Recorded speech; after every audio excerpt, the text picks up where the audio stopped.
Hey everyone, this is Elenbaas from Nightlight Astrology. Happy Monday, everybody. Today we are going to start taking a look at Pluto's upcoming entrance into the sign of Aquarius. Easily one of the biggest events of the year, along with Saturn's entrance into Pisces, which also happened this month.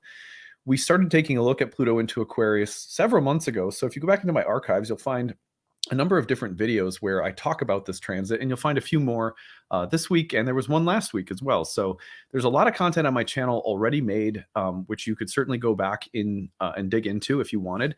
But today we're going to be asking the question, does this signal a new age? One of the most frequent questions I have received over the past year, actually the past couple of years since we had the Jupiter-Saturn conjunction in the early degrees of Aquarius back in 2020.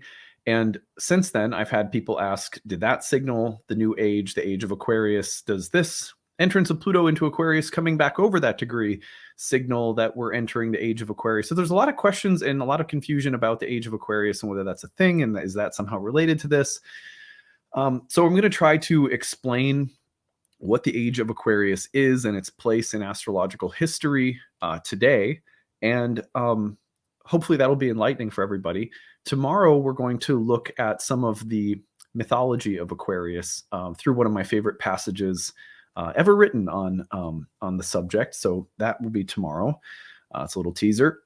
So today, is this a new age? What's the deal with ages in astrology anyway? So we'll take a look at that as we get into it. Before we do, don't forget to like and subscribe.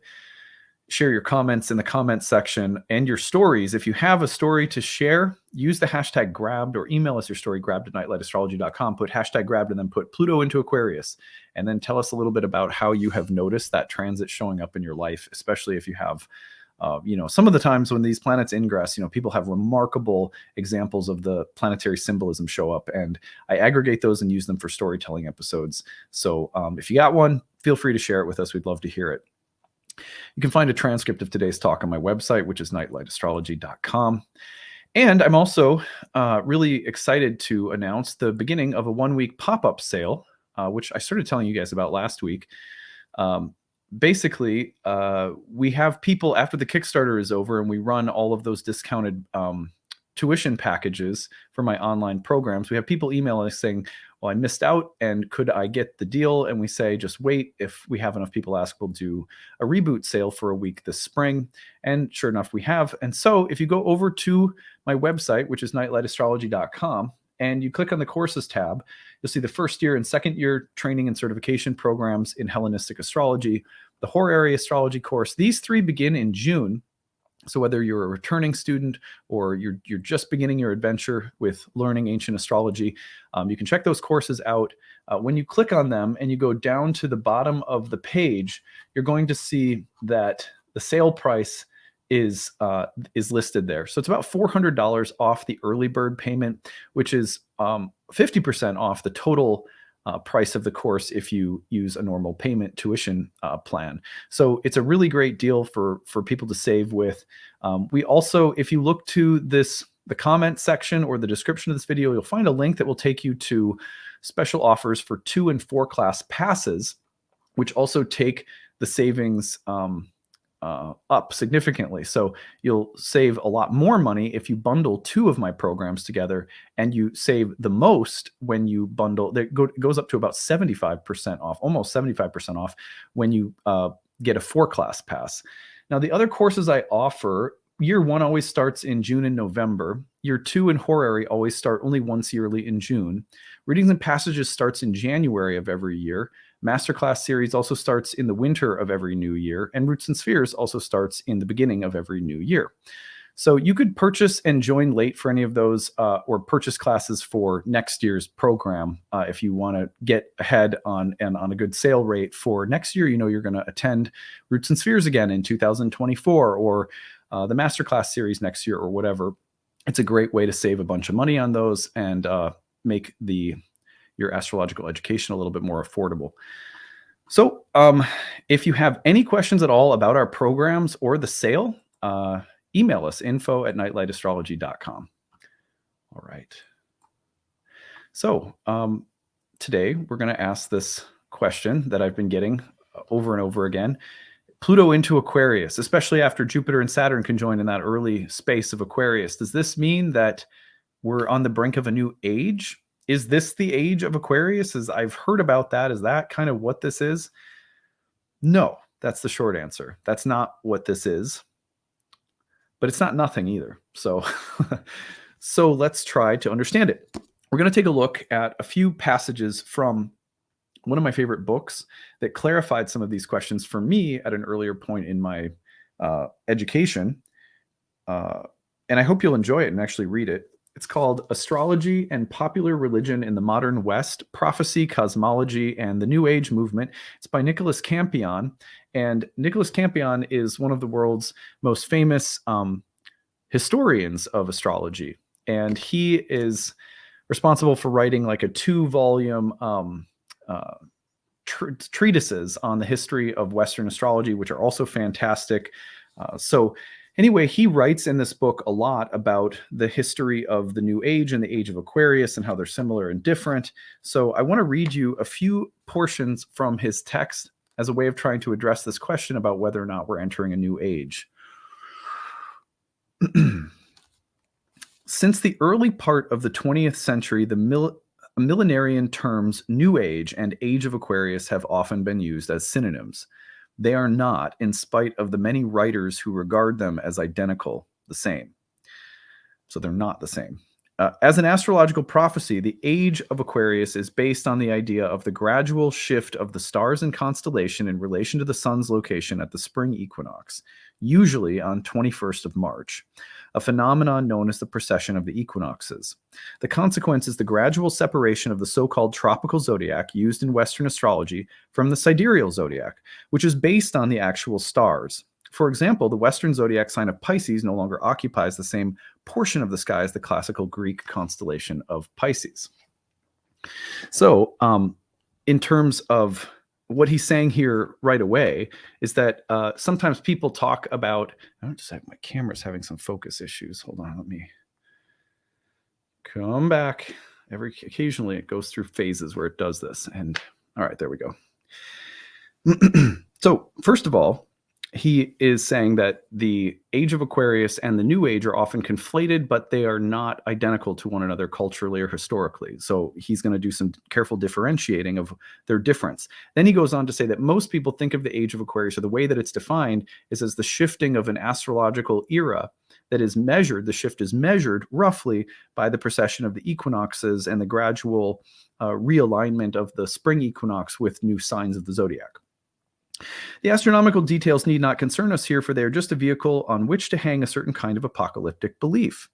One version of modern astrological theory holds that significant shifts in human civilization conform to major movements of the constellations or zodiac signs in relation to the equinox. According to the theory, the next age, the Age of Aquarius, will be inaugurated when the sun rises in Aquarius on 21st March and can therefore, at least in theory, be dated exactly, even if there is considerable disagreement about the exact year. In actuality, there is a fair degree of confusion about the precise methodology by which the age's inauguration should be measured. That said, the astronomical foundation for the theory of astrological ages lends them an aura of objective reality. The New Age, by contrast, is a phase of history whose existence in time is defined by humanity's near universal psychological inclination to anticipate an imminent transformation in society, the world, or the entire universe. Like the Purusha, the New Age is always imminent but never comes. As we have seen, apocalyptic events were traditionally measured by planetary cycles, chiefly Jupiter-Saturn conjunctions. There is, though, not a single extant example of the use of precession of the equinoxes to predict the future by astrologers until the late 19th century. There are indeed arguments that precession was used by astrologers in the ancient world, but they are based entirely on the retrospective interpretation of circumstantial evidence and lack any textual support.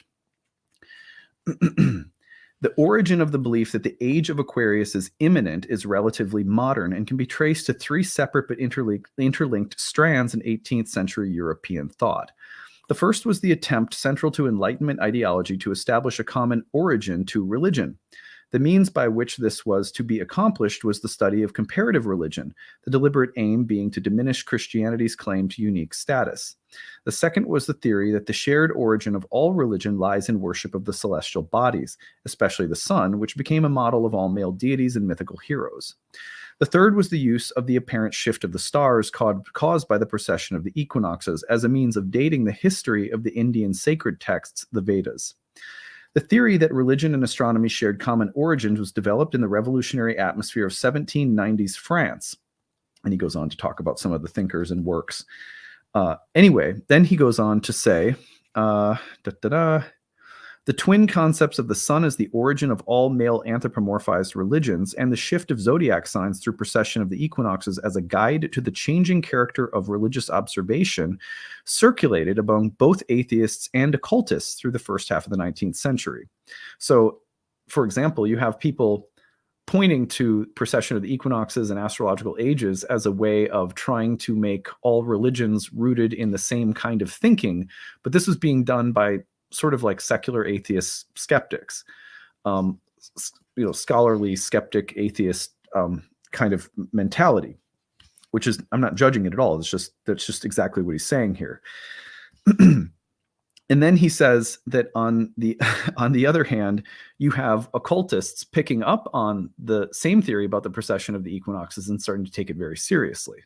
It's kind of funny. Anyway, he goes on to talk about different people who picked up on this thinking, in particular, like Madame Blavatsky and others in the Theosophy movement. And then he says this at the end. He talks a lot about the conflation of a coming of a cosmic Christ with the Age of Aquarius, which was prevalent among some early astrologers and theosophists and stuff like that in the modern era.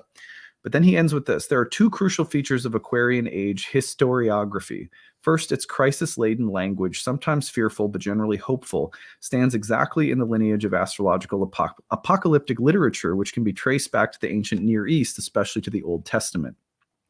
Second, all the documentary evidence indicates that the use of the shift of the constellations as a technical basis for such prophecies appears to be a product of late 18th century atheism, filtered through theosophy, and then adopted by astrologers.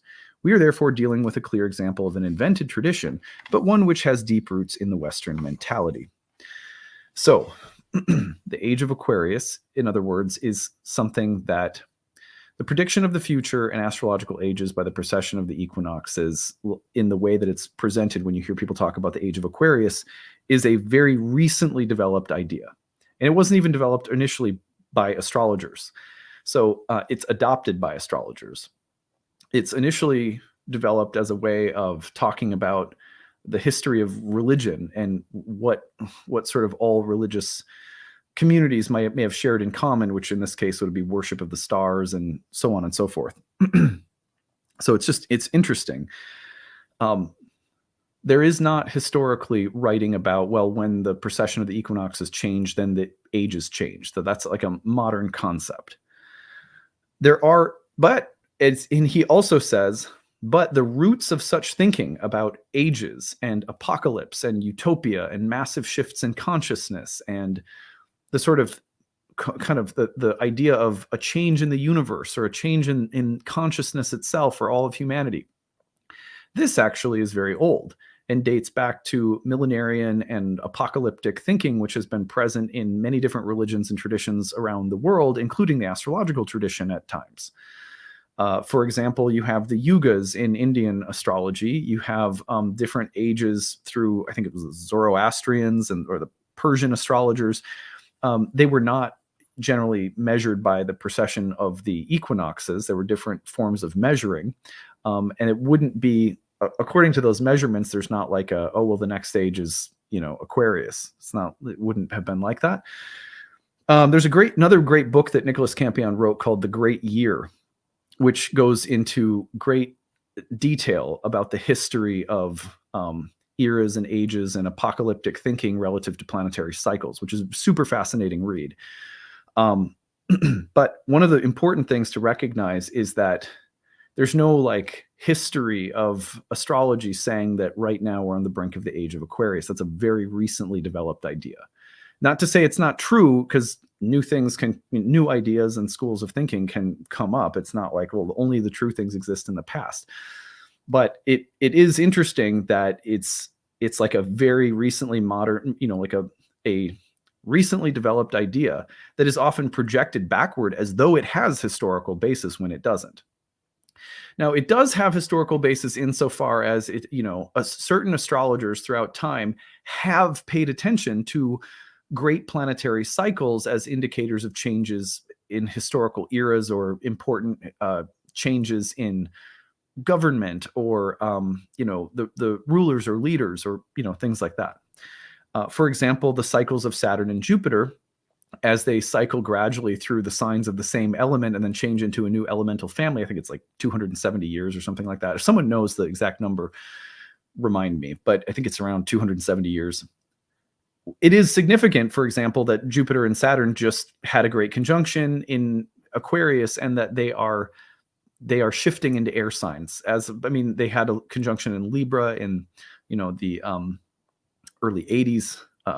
This shift that happens of the great conjunctions of Jupiter Saturn into new signs of a new element, that for some ancient astrologers was indication that that is a new age, it's a new era.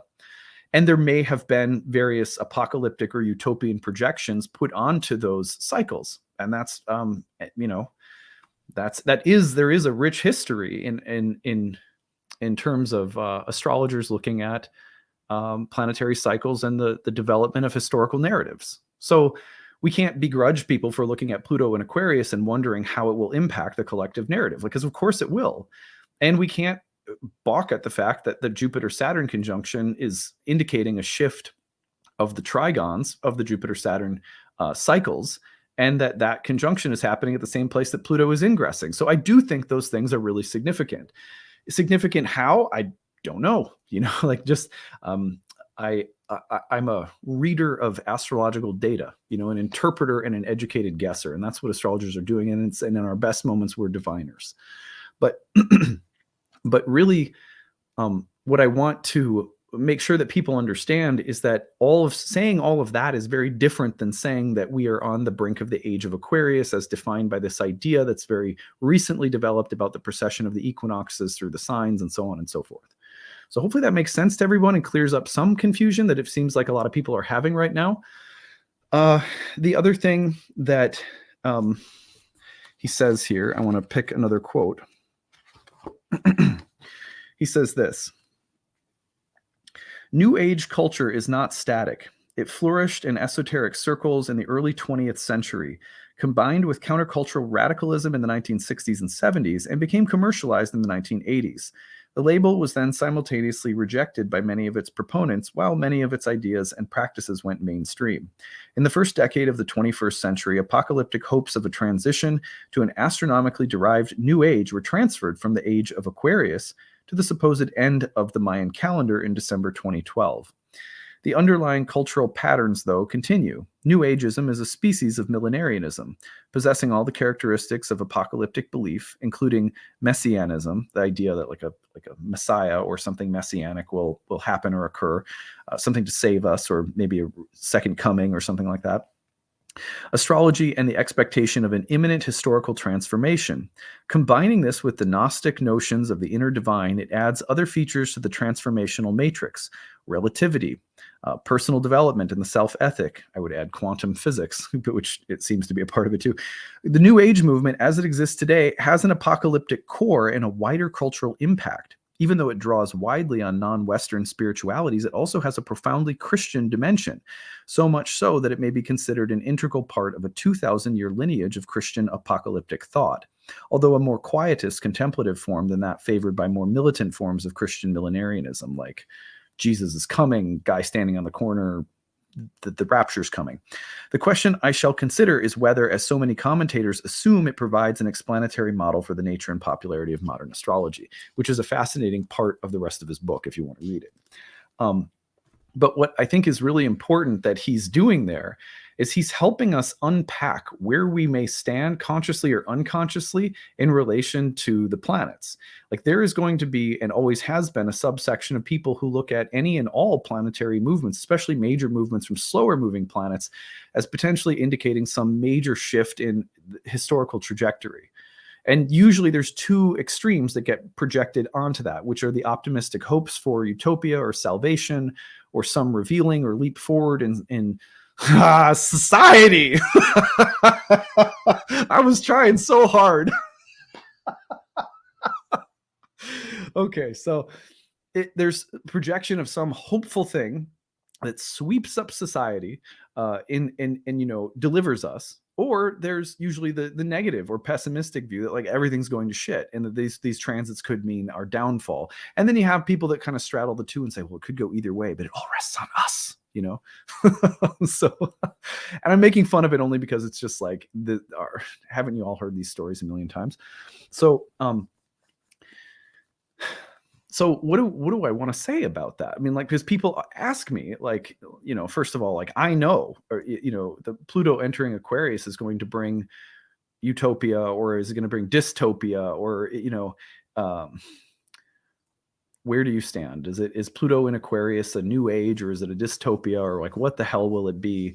Is this the age of Aquarius? I think we've established it is not the age of Aquarius. The age of Aquarius, that whole concept is relatively new. And so me personally, I'm going like, nope, I'm not. The age of Aquarius thing is like a modern popular idea that I don't think is rooted in a rich and deep enough history of astrology that I find it to be like a compelling thing. I don't think we were in the age of Pisces and we're going to the age of Aquarius. And I tend to view that model and thought about ages as not very well, like sort of half-baked and very recent. But I don't mean that to sound shitty. That's just where I stand. I do believe that there is a history of looking at cycles of ages. You can see that historically, that astrology has always been thought of in relation to eras and ages of culture or history. And I do think that there's something to that, though I'm more compelled by the fact that Pluto's entering Aquarius and hitting the Jupiter-Saturn point. I don't tend to project onto that great hopes or great fears, great salvation and utopia or dystopia. I just think history, like the seasons, changes. And we have different seasons. Like we're entering an Aries season, and that could mean a million different things. And I think, tomorrow I'm going to be doing a video on the mythology of Aquarius and reading a passage that I really love on Aquarius, where I think I'll try to open that up a little bit more. Like, well, what would an age rooted in air look like? Especially sort of the Pluto in Aquarius as maybe the opening of a very long cycle, 270 years, I think it is, of Jupiter, Saturn working their conjunctions through air signs. Like, what could an airy age look like? But to me, that's not the same as projecting onto it the idea of some massive leap, or the returning of a Messiah, or a portal opening up, or whatever. So, and for me personally, the reason that I can't get on board with either great hopes or fears about historical and collective developments in the planets is because when the 2012 stuff came about, I was writing for a web magazine called Reality Sandwich, and Reality Sandwich was like a hub for all sorts of really interesting thoughts about 2012 and what it might represent. And I kind of drank that Kool-Aid and went down that path, and I don't regret it. It was super interesting. But having been down that archetypal road of like utopian and dystopian, planetary cycles and calendars and stuff like that, what I came away from it, what I came away with from all of that was that in my body, in my mind, in my psyche, I need a temple of mystery. Open-minded, curious, mysterious. Like, I wouldn't be surprised. I mean, I guess I would be surprised, but I wouldn't be like, well, that's just out of the question. If like I said earlier, a couple talks ago on Aquarius, if aliens landed, told us we all descended from mushrooms and, guided our civilization into some magnificently better place than we are right now. Like if that happened, I'd be like, well, I guess I was wrong about the age of Aquarius, like what am I going to do? Complain at that point? Like, oh, well, I just can't accept this because I had to have been right, so if I'm wrong, I'm wrong. But on the other hand, I also don't worry that like these transits are there's been dark eras in history before. There's been really dark moments. There's been dark ages, so it feels largely so out of my control and so beyond my ability to anticipate what tremendously apocalyptic, positive or negative things could happen. And so I just don't spend my time there because I can't relate to Pluto moving into Aquarius from anywhere but like this sort of gentle contemplative space of like mystery. Like, what will this mean? I'm so excited to find out. And meditating with the archetypes and images and symbols and trying to craft meaningful ways of thinking about them for myself and for other people, that's sort of the sweet spot that I live in. So I just can't take myself out of that space because it's too precious and dear to me to get into like anticipation and hype about sweeping historical changes that are coming. But that's me, that's my psyche and that's where I hang out. And so for the people who are doomed to listen to, if you're doomed to listen to my channel, then that's the take you're going to get from me on Pluto into Aquarius. But I do think, like what I'll end with today is just saying that I do think that we're talking about a shift. There is an Aquarian shift at hand. I wouldn't call it an age of Aquarius, and I wouldn't project too much onto it. But I suspect that the airy nature again of the Jupiter-Saturn conjunctions that's going to develop, repeating in Aquarius and Gemini and Libra, right? As it goes through the airy trigon. I feel like that signals something that's happening. The air signs are humane signs. They're signs of mind. They're signs that often love ideals and things that are perfect and that elevate us through purity of thought and conceptualizing best possible things, like an architect drawing out the perfect world. But it's also, air signs can be very dissociative and they can deny or negate the earth and the great mother and the body. And so those are the kinds of things that I wonder about when I think about what defines a new age or era, not so much the idea of like dystopia or utopia. And I hope that I think for a lot of people, not everyone, I don't want to like dictate how people think or feel about these events, but I would say for a lot of people, if you find yourself stressed out about the Pluto in Aquarius and new ages and will it be dystopia or utopia, I would just, you might find that it's a lot less stressful to just step out of that dichotomy altogether and just approach it personally for starters. How will it affect you? How is it showing up in your chart? How's it showing up in your life? So I hope that this has been interesting and educational, that we have differentiated some of the history around the new age of Aquarius, that it's the age of Aquarius astronomically, not so much a thing within the history of astrology. But the age of Aquarius and what it's about philosophically and the concern with ages and eras and apocalypse, that has a long history of being involved in religions and within the history of astrology itself. Does that mean that we should get wrapped up in millenarian and apocalyptic or dystopian thinking? Utopia, I don't think so. Personally, I wouldn't recommend it, but that's because that's not where I like to hang out. So that's of course what I would sort of recommend to others. Take it, and I would love to hear your reflections on all of this and kind of where you land, what your thinking has been like. And tomorrow we will get together again to talk more about the mythology of Aquarius, which I look forward to. And we're just going to kind of keep opening up the conversation in layers this week. So more tomorrow. We'll talk to you guys later. Bye.